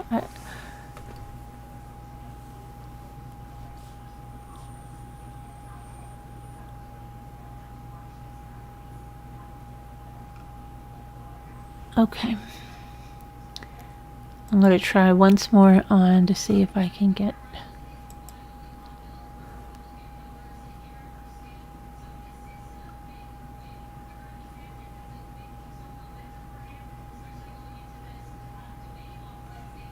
Okay, let's see. Has a direct line of sight. So she had a direct line of sight right to Charlie when he was on the stand, but that was last week.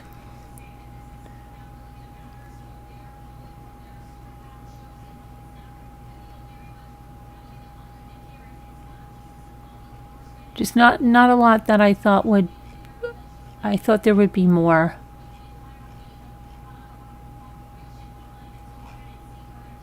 Being that it was 9 years, but I guess that maybe it's just that came sooner than people thought, and they hasn't. I'm sure there'll be more. Former in-law, now convicted killer Charlie Adelson no longer looks competent. He's hunched over at the defense table. Yeah, let's see. Let me see what I can find out about Charlie Adelson. Where's he going to be? His sentencing, I believe, is December 12th to the 14th.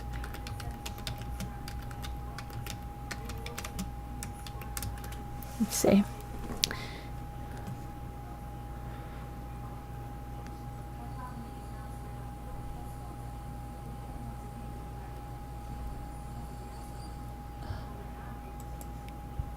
Okay, so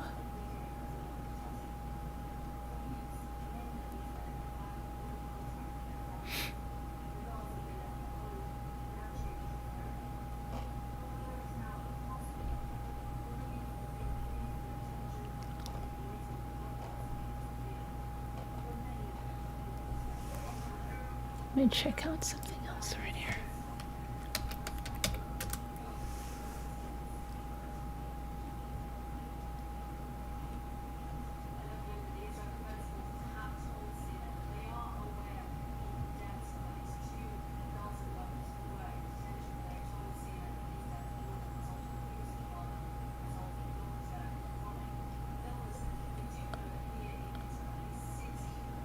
That nurse in Pennsylvania, she admitted to killing 17 people.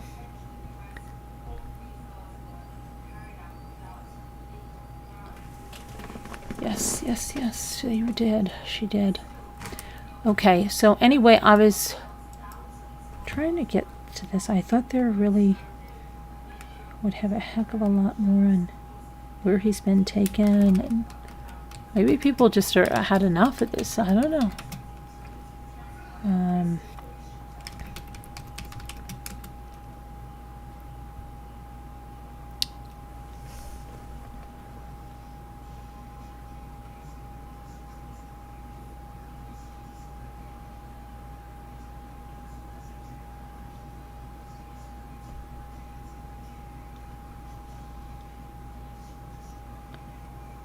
Charlie Adelson.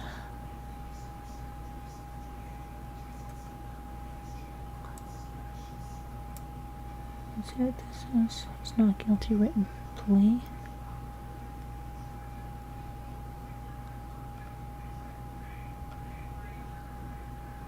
Huh. Okay, well, let me look at, I just want to look at Kaitlin Armstrong and see what happened with her today. Because there is, it was, Colin Strickland was on the, I really wish we could watch that trial. I don't understand why they will not allow just let us see, like, some of the, like, especially Strickland. I mean, that's supposed to be, like, unbelievable, but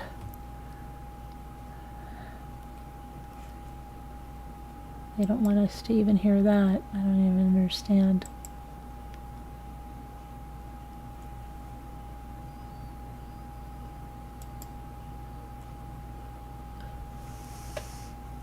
Colin Strickland seems very frustrated with the media coverage the case has.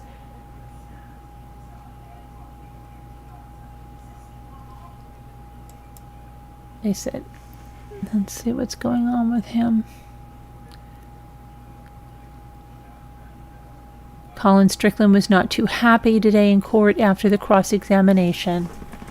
I feel bad for this cameraman. I guess he's, I always said he acted very weird. He disappeared, remember, right after the murder. There's something, I don't know, something weird with that. I don't know. Colin Strickland pushed down a photographer's camera during the lunch recess. I think he's, I don't know about, let's see what they... State redirect in the afternoon. Let's see. The state asked Colin, what was Kaitlin Armstrong driving when she came home the night of the murder? And he said her black Jeep with the bike rack. He clarified that the numbers and emails that he blocked in his cell phone in the past were spam. He said he believed Kaitlin Armstrong had a problem with Mo. He's not sure what exactly was said in the phone call when Kaitlin called Mo in October of 2021, which was 7 months prior to the murder, and he said he found the call strange. He said he changed Mo's name in his contact list. I felt a right to maintain a friendship with an ex-girlfriend of sort without constant strife. He continued to explain that he felt like he had a right to maintain a friendship with Mo despite the history between them because they had shared an experience of being professional cyclists. He said that he wanted to be able to connect with Mo and maintain communication without triggering old wounds that Kaitlin Armstrong was carrying. He clarified why he changed Mo's name to Christine Walls in his phone. On May 12th, Colin told the Austin police that he believed Kaitlin Armstrong had looked at his phone in the past and it had been a source of fights previously. He said that Mo's had one of the most valuable gravel bikes on the market and that the cost of her bike was about $11,000 to $12,000. He said the average person would not know how expensive it was by looking at it. When the Austin Police Department told him that a vehicle resembling Kaitlin Armstrong's Jeep was at Mo's apartment at the time of the murder, Colin recalled it was very stunning. He said, "I don't know how to respond to that. That is intense information." He said, "I told them that I had found blocked contacts that I don't believe I blocked myself. It's become apparent to me that in the past that occurred." He stated that he can't think of a precise date that he knew Kaitlin went through his phone. He agrees that this has been a long and traumatic experience for him, and he doesn't remember timelines clearly anymore.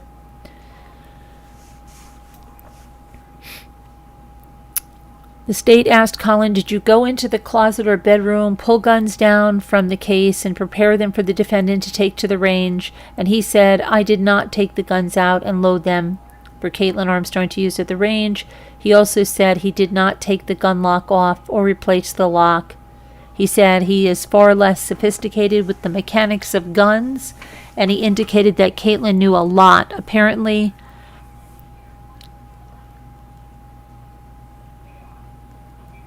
I told Detective Spittler she was mechanically inept. That doesn't make sense. The state asked Colin if he believed Mo Wilson gave her phone number to Kaitlin Armstrong. The state also asked if he gave Mo Wilson's phone number to Kaitlin Armstrong, and he responded no to both questions.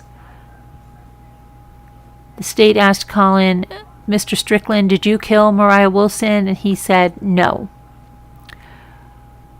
And there were no further questions on that. Let's see.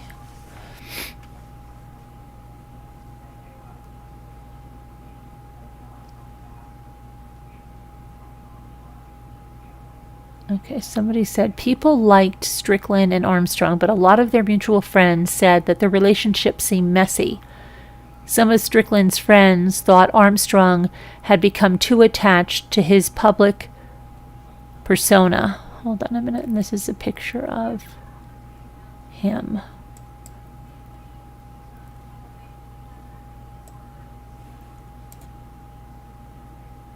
Put that over there. With his bike.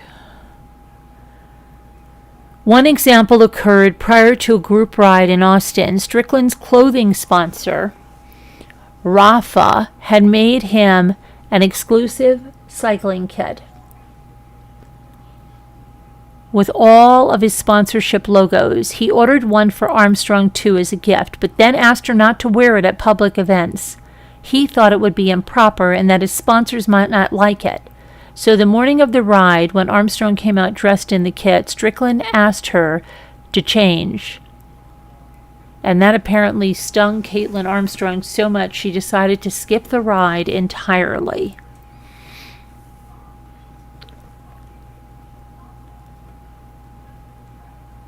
When Colin was walking to the car that was waiting for him outside the court, you can see him going out of his way to step on a photographer's foot.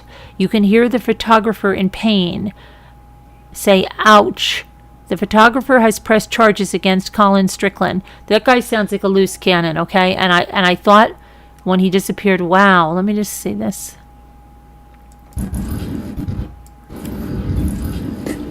Ouch. Wow. Yeah, he sounds like a loose cannon. But you're so much of a loose cannon guy, but you couldn't stand up against your girlfriend, right? And you had her go look through your phone. And yeah, I'm sorry. This guy, if you go back to my early stuff on this case, when he disappeared and they said that they thought there was another person there that might have taken the bike and put it in the brush, her bike was found in the brush, and it wasn't it was not like damaged at all. That bike was $12,000. I had a feeling like, what if somebody took it so they could get it later and, get some money for it? I don't know. This guy then disappeared. Do you remember he disappeared after this? I don't know. I don't know. People are saying, I can't believe he's acting this way. I don't know if he is more on Mo's sides or Kaitlin's. I think his attorney has coaching on how to act in court and how to answer questions. He seems to be acting like neutral, which is sad.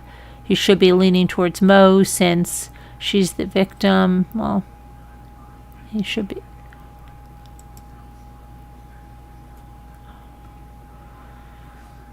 Oh, so that's kind of crazy.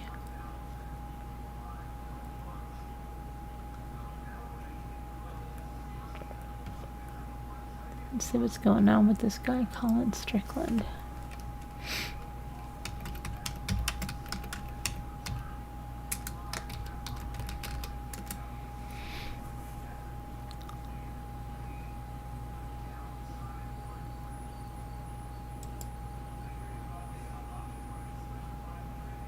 Strickland was always busy with sponsors. He states Armstrong wanted to be seen as Colin Strickland's girlfriend at these events. Here's a sketch artist, because this is all we get to see of the trial, remember.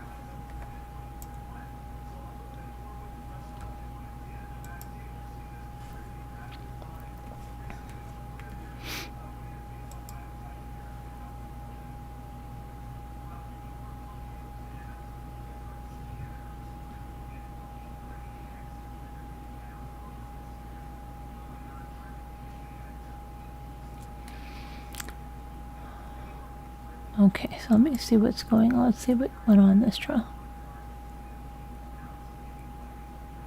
This morning, the jury heard from Colin Strickland, who explained text messages he shared with Armstrong and Mo Wilson. The defense was questioning him about gun purchases, and he was showing the jury his pistols. Defense had no more questions. The state had the redirect. They said, what was Armstrong driving? We already went through that one. We went through the value of her bicycle. Let's see.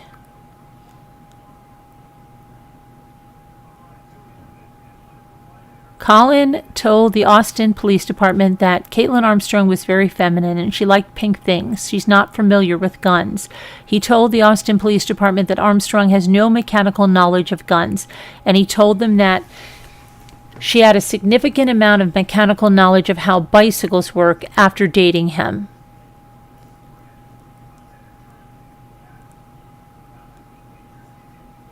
The next witness was Kenneth Alan Burrows, who goes by the name Alan, and he bought a bike from Colin Strickland. He's a casual cyclist and has lived in Austin, Texas since 1995, and he met Strickland in April of 2020. He said they were friends but not close friends.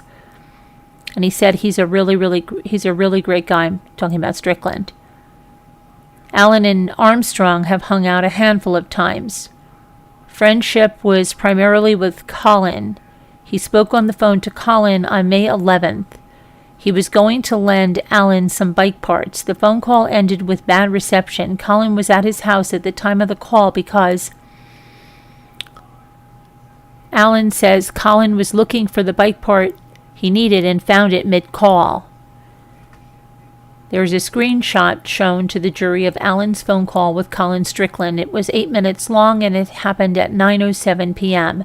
Alan says he went to his home at May 11th at around 10 p.m. and he could see Colin and Armstrong talking inside the home from the window, but did not interact with them. He took the bike parts and left. He said Colin and Armstrong looked tired. Alan is a lobbyist for the Texas legislature, lobbies for energy. He said he's a cycling enthusiast. He races but doesn't do very well. Alan says he and Colin were friends, but he wasn't in his inner circle. Alan says he saw Kaitlin Armstrong a few times at the Meteor Cafe when she would wrap up her ride. Alan said The phone call with Colin was audio only, not FaceTime. He says he uses Bluetooth in his car when he's chatting, and he couldn't hear anything in the background, which means he can't be sure Colin was in his garage during the call, but is basing his understanding on what Colin said, which is that he was in the garage looking for parts. He doesn't recall hearing Colin rummaging for parts. And they said, based on your familiarity with Colin, do you have any reason to believe he was being dishonest with you? No, is the answer. And then Lance Tyndale was the next witness. He works in real estate and is friends with Colin Strickland and knows him for 3 years. He's also a casual cyclist, and he had met Armstrong at various races he attended. He interacted with Kaitlin on May 12th of 2022 when he went to their house to buy wheels. He observed a police car and Colin leaving the house. Colin reversed, told Tyndale that he's going to the police station. They think she was murdered last night, he recalls Colin saying to him. Tyndale said that Colin seemed shocked and surprised. He had just gotten the news that his friend had died.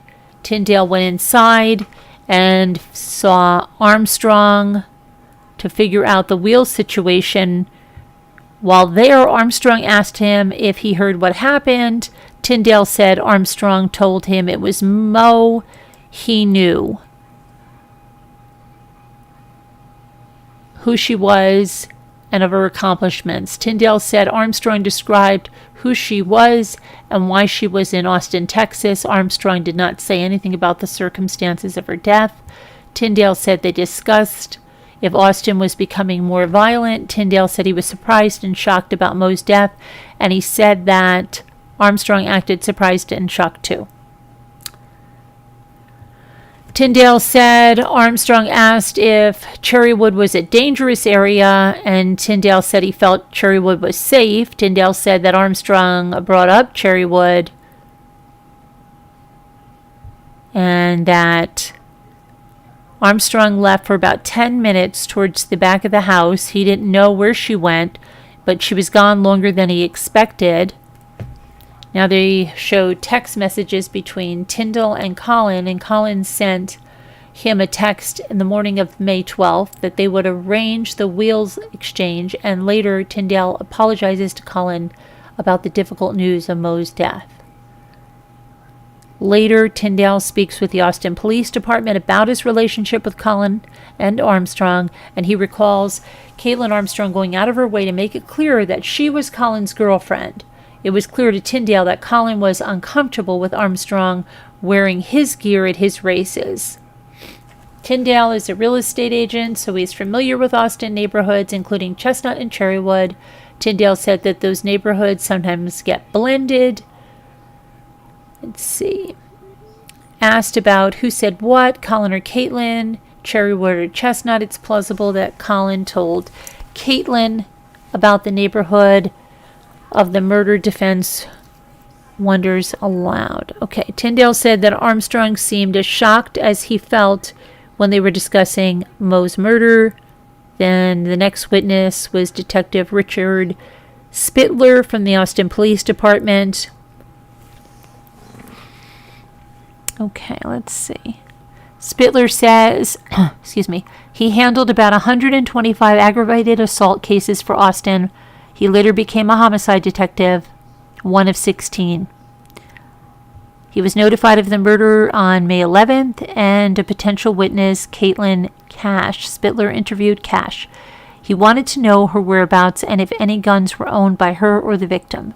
He wanted to know background about the victim. Spittler said Cash was upset during the interview. Spittler released Cash and went to the crime scene. He met with other detectives down there. He worked through the crime scene and is describing his recollection of his investigative techniques and said that no signs of forced entry or disturbance. Colin was considered the last known person to see Mo Wilson. Spittler said he could have been a person of interest or a witness with good information. He noticed the black Jeep seen on surveillance in the driveway of Strickland and Armstrong's home. Spittler said he attempted to call Strickland, but he didn't answer. He didn't leave a voicemail. He decided to stop by his house. Instead, Austin PD's intel team was surveying Strickland at home and notified him that he was moving around a lot, and Spittler felt that Strickland could be getting ready to flee, and which he was, and he did.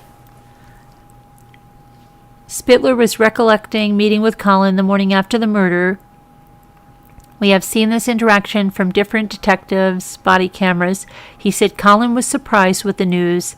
He asked him more about his night with Mo before asking him to come to the Austin Police Department. Colin was calm, cooperative, willing to help out, Spittler said. During the course of the interview with Colin, Spittler said he determined he needed to speak to Armstrong. He alerted the tactile team and fellow detectives. He says it was very important to speak to her. Spittler said it was also very important to file for a search warrant. While learning about Armstrong, Strickland, Wilson's relationship, Spittler said he began to consider a possible motive.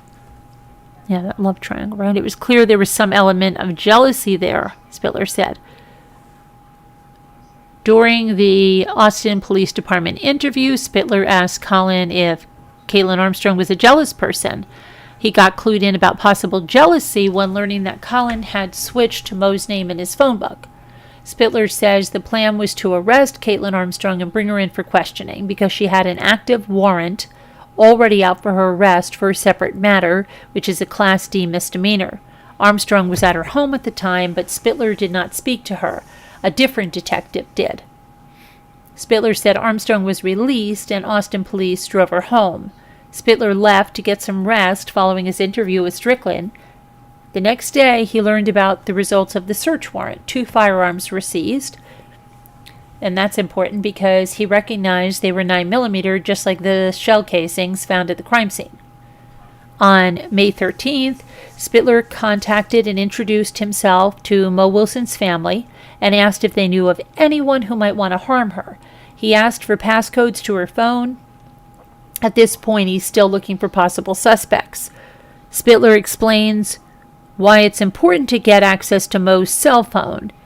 Because they wanted location data, they wanted her shopping habits, they wanted her missed calls or text messages.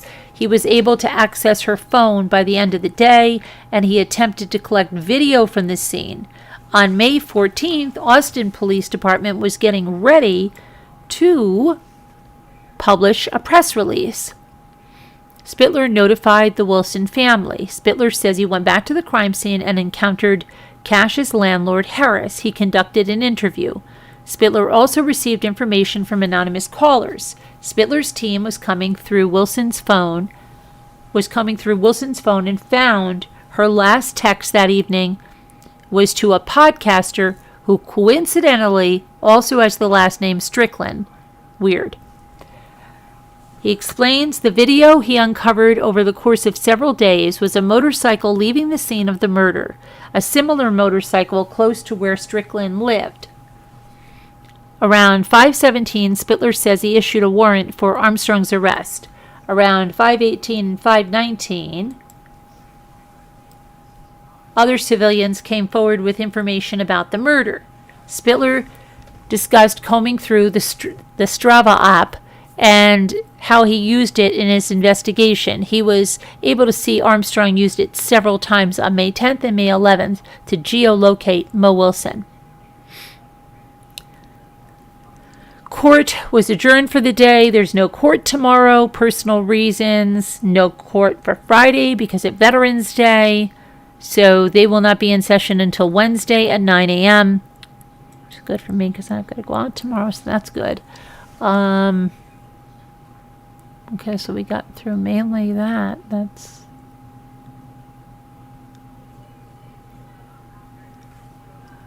very good. Really? Okay, let me go back to, is that our chat? Yeah. Okay. Anyway. Uh-oh, you have a glitch again, Teresa? What happened? YouTube just cut you off? I don't know what they're doing. Donna and Wendi are snorkeling in your koi pond? Okay. What are you guys talking about? Okay, so let me just check if there's anything else, and otherwise we'll close up and I'll come back and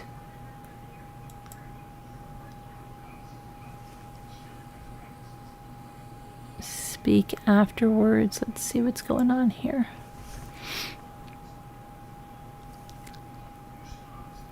Everybody's saying your time is coming, Donna. Your time is coming. Okay.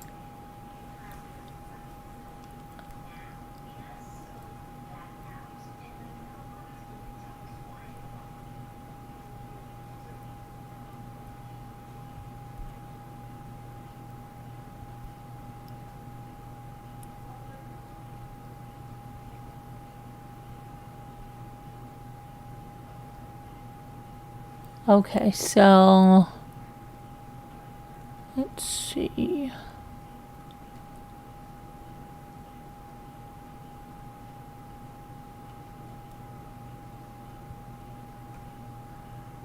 I don't know. What do you think? I really hope she must be freaking out, right? Donna Adelson, at least. She's like number one.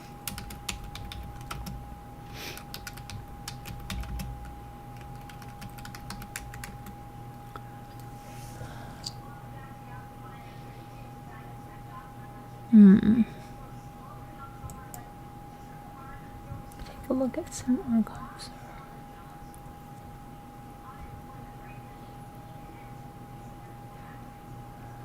Yeah, we'll see. There'll be more. I'll be on later. I'll listen to some stuff. I'm going to listen to the parents, Dan's parents. I'll listen to some other stuff, and I'll be back later. And maybe some people will call in and talk about it. You hope she's freaking out, Teresa?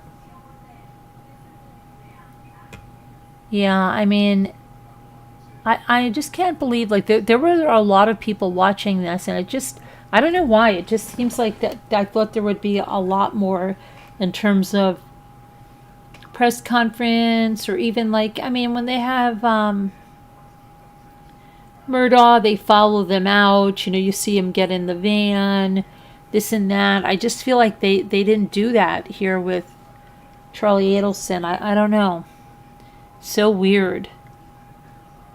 Yeah, but I bet she's freaking out. Yeah, you're right. I know that she's freaking out.